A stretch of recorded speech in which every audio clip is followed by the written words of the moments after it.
you're smart, you're in your 30s, your 40s, maybe 50s, and you've tried so hard to stay healthy, but it feels like there's always one more rule you're breaking.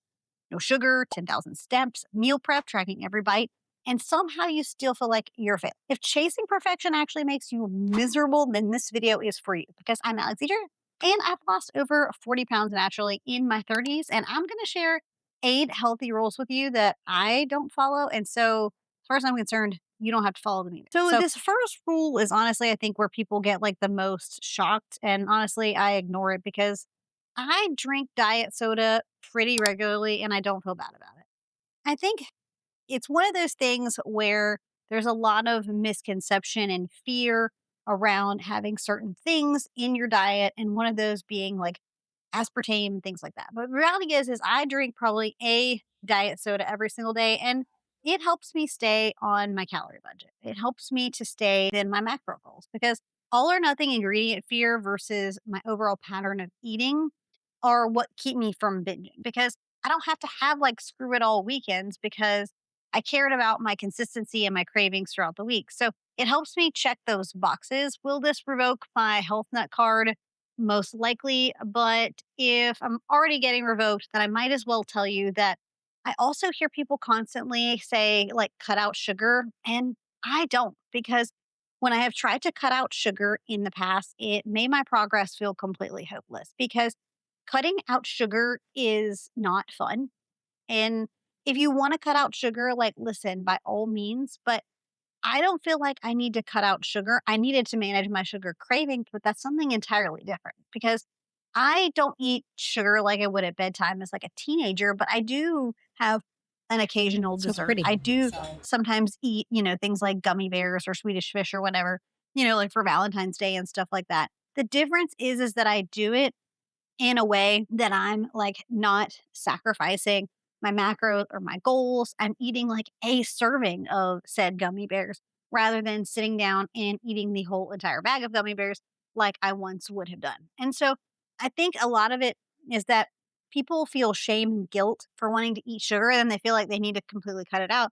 And then they decide that being healthy means you have to cut it out. And I can tell you, as someone who's lost over 40 pounds, naturally and in a healthy way, I still eat sugar.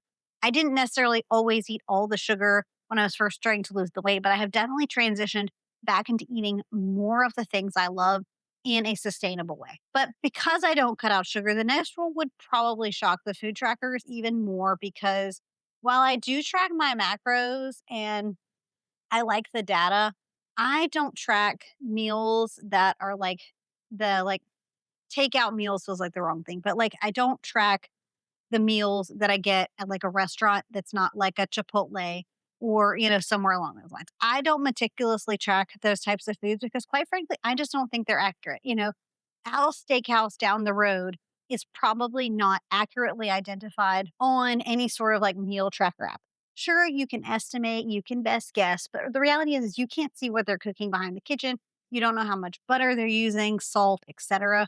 And so you really can't fully gauge. If you're going to go to a restaurant and eat the food, you need to be able to accept that it just kind of has the calories that it has. So I always just sort of assume that it's higher calorie and then I adjust my days and my weeks to accommodate for that to the best of my ability. You're actually allowed to enjoy a meal without it needing to turn into a math test, okay?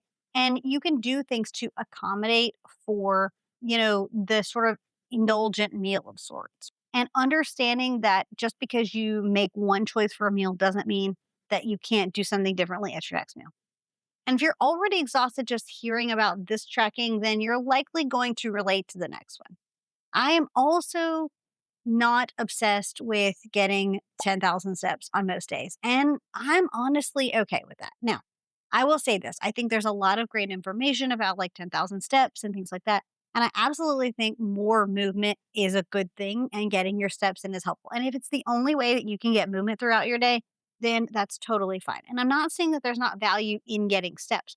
For a lot of women, it is a really helpful way to maintain their calorie budget and to be able to get, their like meat in. But a lot of the 10,000 steps origin really came from marketing, not magic. So your priorities really, in my opinion, should be lifting intentionally and focusing on more of a this is my usual rather than like a random threshold. So it's better if you can only get like 7,000 steps every single day rather than hitting like 10,000 steps a day like one time. And I think that if you overthink it and you're like, well, it has to be 10,000 steps or nothing, then it's really easy to be like, well, I just won't do it at all.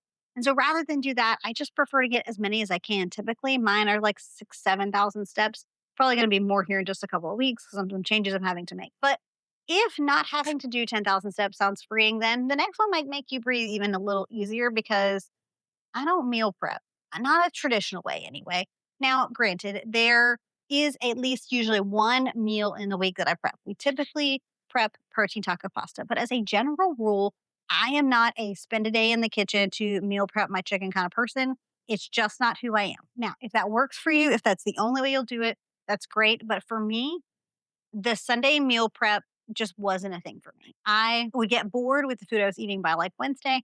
And some of the light prep approaches just works better for me. I like having just some easy carbs on hand. I like having just some easy protein on hand. And I do, like I said, we do meal prep one meal a week. We meal prep protein taco pasta for the most part. But I like to just throw together easy meals like cottage cheese bowls or like a pizza that I can just like throw in and then just assemble it because I feel like these like repeatable, easy meals just better respect my time as a busy person who hates like having to cook. I'm not a chef, I'm not a cook.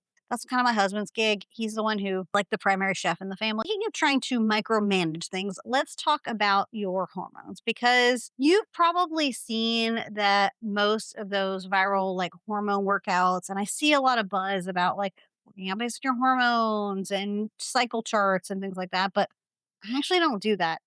I don't work out based on my hormone cycle at all. I just do my program. And for some of you, that's going to make you mad. I don't know what to tell you, but I don't do it. I haven't found that for me. I don't think I would know realistically. And maybe I'm wrong. And maybe my body just works differently than some others. But I think sometimes the complexity of like having to think about like cycle syncing and hormones and stuff can just make everything too complex and paralyzing. So I just stay consistently strength training. If I feel like I have low energy, then I kind of evaluate where I am, but I'm not going to like I can't talk, track my cycle or things like that. And, it's perfectly okay. I mean, it's working just fine for me. I'm just training based on, my energy levels and things like that, regardless of kind of like where I'm falling. And yeah, do I notice that some days I like have lower strength or lower energy? And I modify my workout based on that, but I'm not going to like hyper obsess over it. It's just not worth it to me. So you can actually make fantastic progress without feeling like you need like a color coded hormone spreadsheet in order to be successful. And with all that, I still ignore one other fitness staple that a lot of people swear by, which is, and I know that everybody swears by a pre workout, but I actually don't take pre workout. I primarily take energy drinks or a coffee with me because I feel like really some carbohydrates and some caffeine is all that you really need. I don't think you need to load down a pre workout. If you like pre workout, it's fine, but you don't necessarily need to rely on a specific product to get you where you need to be in your workout. I definitely was like a pre-workout person early on, but I've really just switched to like caffeine from coffee because I think it's really honestly good enough for most people. It's also just simpler and there are less barriers to entry. I'm not hating on any of the people who are or do these things. I'm just saying these are things I don't do. And so I want to finally talk about a health food that I think is totally overrated and everybody calls it healthy, but all I see it is calorie dense. And I don't really understand why like it keeps getting touted as like healthy, really. And it's eating granola. Because if I see one more what I eat in a day with granola, I'm gonna punch somebody in the face, okay? Because it's just super calorie dense. Because if you look at a serving size of granola, the serving size of granola to what you get just isn't very high. And so for me, I tend to not eat granola. And it's not because granola is bad. It's just that granola is calorie dense. And I just don't have the budget for it. So I don't understand why everybody needs to like be convinced that granola is like the super healthy thing because at the end of the day, it's just a really calorie dense food that makes people think they're like making a healthy choice when they're probably just adding more calories than they needed. So, it's eat what you want, but just know how easy it is to pour 500 calories of granola into a bowl and not feel full. So those are the 8 healthy rules that I ignore, and I'm still somehow in the best shape of my life in my 30s. So I would love for you to tell me, what rule would you like to release yourself from in this video? And if you want more realistic fitness, make sure you subscribe to the channel. And if you're thinking, Alexandria, how do I figure out what food I should and shouldn't eat? I will link a video for you here about some weird hacks that keep me from overeating. And then on this side, if you're like, I need to figure out my workout situation, I'll leave a video here about how to choose the best workouts on YouTube, my little 4-step formula. So have a watch of one of those, and I'll catch you in the next one. Bye, guys.